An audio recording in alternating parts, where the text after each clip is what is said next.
Salam əzizləyicilər. Bugün Beyləqan rayonuna Hüseyin babamızın ad günü üçün gedirik. 100 yaşı tamam olur. Həqiqətən də çox bir mükəmməl bir nəticədir. Çox şükür Allah bunu bizim babamıza qismət elədi. Hər kəsin də arzu edirəm o səviyyəyə çatsın. Onun da hər kəsin də 100 yaşı olsun. Artıq gəldik, çatdıq. Heyvanımızı kəsmişik. Babamızın ad günü üçün yeməklərimizi pişiririk.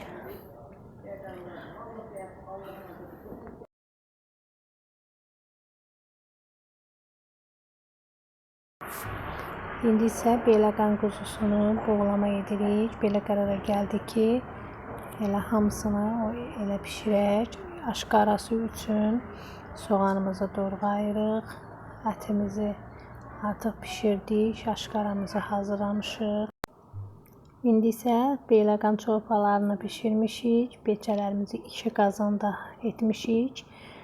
Və aşımızın da düyüsünü suya əlavə edib pişiririk. Boğlamamızı da, daha doğrusu bunu Beyləqan rayonunda pişirirlər. Daha çox sarımsaq qatıqla, kəklik otu və soğan çox ləzzətli bir yeməkdir. Aşımızı dəmlədik. Yeməklərimiz çox dadlı alınmışdı. Dovğamızı da əvvəlcədən pişirmişik. Noxudlu dovğa. Çox kət südündən, dadlı, ləzzətli, kənd qatığından dovğamız alınmışdı.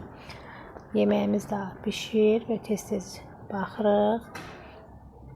Gördüyünüz kimi çox ləzzətli, dadlı bir yeməkdir. Həqiqətən də Beyləqan quzusundan çox dadlı olmuşdu. Şirniyyatlarımızı da boşqablarımıza yığıb süfrələrimizə verdik. Çay süfrəsində. İndi isə tortumuzu babamız kəsir.